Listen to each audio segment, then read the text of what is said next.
Continuando con el estudio de los principios básicos en prótesis fija, hoy me corresponde ponerlos al día con todo lo referente a los principios estéticos, sabiendo que una de las causas principales que motiva a los pacientes para el tratamiento odontológico es la estética dental. En tal sentido, nosotros como odontólogos debemos saber que el principio básico del sistema restaurador consiste en combinar las características de la resistencia y la dureza del metal con las cualidades estéticas de la cerámica. Pero ustedes se preguntarán, ¿qué hacer para lograr que de verdad una restauración en prótesis fija sea estéticamente aceptable y cumplir con esas exigencias del paciente? Para responder esta interrogante es importante considerar que la cultura y la autoimagen influyen en la interpretación de los individuos. Lo que para un individuo es bello, para otro no lo es. Sin embargo, en nuestra área existen parámetros o principios que nos ayudan a cumplir con los requerimientos estéticos del paciente. En tal sentido, el objetivo de esta clase es conocer los principios estéticos y sus implicaciones en prótesis fija. Es por todo esto que somos insistentes al decir que es indispensable elaborar una correcta historia clínica, y en este momento se podría obtener una lista de protocolo estético para identificar las peticiones y expectativas del paciente, evaluar cuidadosamente, elaborar un plan de tratamiento y el consentimiento informado. En el mismo orden de ideas, debo decirles que existen autores que consideran los principios estéticos lo más importante en el éxito de los tratamientos protésicos, ya que la concepción del componente estético, tanto del propio paciente como del operador, son altamente significativos en el resultado clínico. En cuanto a los principios estéticos como tal, el Comité de Parámetros de Atención del American College of Prosthodontics, en una publicación realizada en el año 2005, determina los parámetros guía a tomarse en cuenta para los tratamientos estéticos, que en general se relacionan con el color, la forma y la textura de los dientes, conformando lo que se denomina tríada estética, de cuyos componentes estaremos hablando.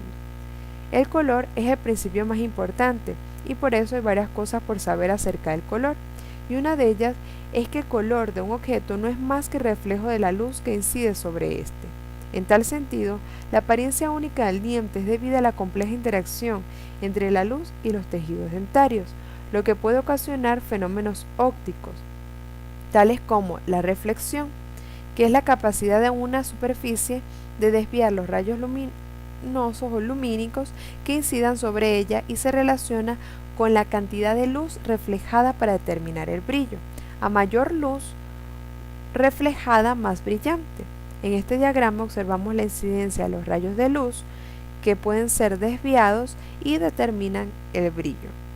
La dispersión, que es cuando la luz entra en los tejidos dentarios, tocando varias estructuras del mismo y es dispersada en otras direcciones o en todas direcciones. Por ejemplo, en el esmalte dental, el tejido que ocasiona o provoca la dispersión son los prismas del esmalte, y en la dentina los túbulos dentinarios. La absorción es el fenómeno por el cual atraviesa un medio opaco y el cuerpo disminuye su intensidad. La luz pasa a través de un filtro y los colores que pasan a través del filtro llegan al ojo como el color del filtro. Que observamos el color del filtro y llegan al ojo como el color del filtro. Esto ocurre con los dientes, pues el color que vemos es la absorción del color de la dentina. La refracción es la variación de la trayectoria de la luz cuando pasa de un medio a otro, por ejemplo, del aire al agua. Esto ocurre en menor medida en el esmalte y en mayor medida en la dentina por la mineralización de los tejidos. La translucidez es otro fenómeno óptico que debemos considerar para el color. Es muy importante porque los dientes decimos que son translúcidos o que el esmalte dental es translúcido. Y la translucidez caracteriza aquellos materiales que dejan pasar la luz, pero los objetos situados detrás de él no se ven de forma clara. Esto ocurre con los dientes porque el esmalte, como ya les decía, es translúcido y si la dentina no existiera para bloquear ese paso de luz, el diente parecería de vidrio. La fluorescencia es el fenómeno por el cual algunas sustancias, al ser iluminadas con luz ultravioleta, son capaces de transformar los rayos invisibles de onda corta en ondas largas y visibles.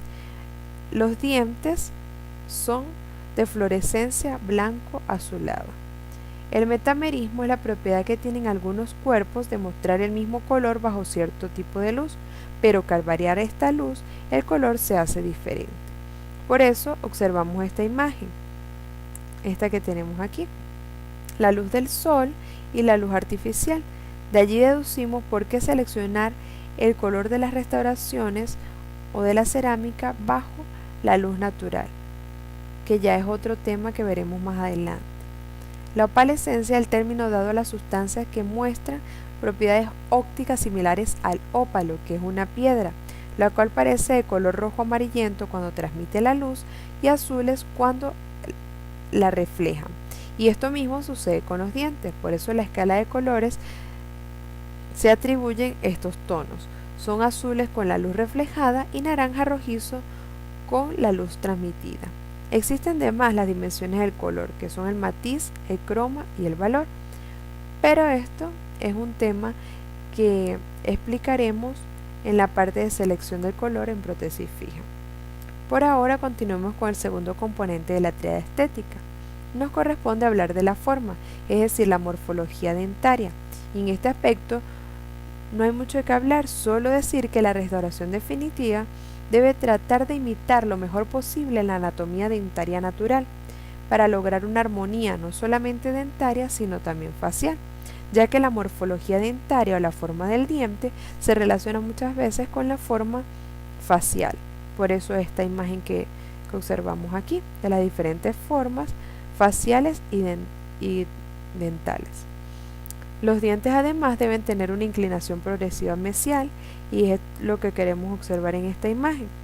Y otra cosa que debemos tomar en cuenta al hablar de la forma es la disposición del punto de contacto, y tenemos la regla 50-40-30 que se debe considerar al rehabilitar, y no es más que la longitud de los puntos de contacto, y se refiere a la relación de la altura del contacto interdental entre los incisivos centrales superiores, el incisivo central y el lateral, y el incisivo lateral y el canino. En cuanto a los incisivos centrales, debe existir un punto de contacto de una superficie de 50%, entre el central y el lateral del 40%, y entre el lateral y el canino del 30%.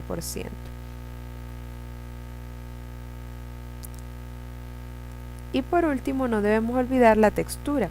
Las superficies de la restauración deben ser lisas, es decir, estar pulidas, sin socavados, aristas o irregularidades que desfavorezcan la salud bucal.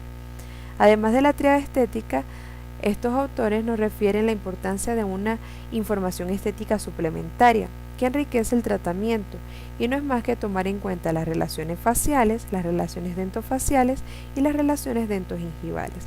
En cuanto a las relaciones faciales, la línea media facial y las líneas horizontales de la cara. En cuanto a las relaciones dentofaciales, la línea media dental, la línea de la sonrisa y la dimensión vertical. Y las relaciones dentogingivales, los tejidos duros, el tamaño de los dientes, los factores óseos y los tejidos blandos. Cada uno de estos componentes ya debemos haberlos entendido cuando desarrollamos la clase de historia clínica. A manera de conclusión, les puedo decir que la creación de la mejor estética en las restauraciones indirectas es un proceso complejo e implica mucho más que escoger el color. Sin embargo, podemos reconocer que los parámetros o principios estéticos nos facilitan esta difícil tarea, que se resume en valorar cada aspecto de la tríada estética: el color, la forma o morfología dentaria y la textura, a la cual se le adicionan otros componentes que se deben evaluar minuciosamente en la historia clínica, como la línea media facial y dentaria, la línea de la sonrisa, la dimensión vertical, la forma de la cara, entre otros. Estas son las referencias empleadas en esta clase y que pueden consultar para ampliar sus conocimientos. Y para finalizar les dejo esta reflexión: el éxito no se logra solo con cualidades especiales, es sobre todo un trabajo de constancia, de método y de organización.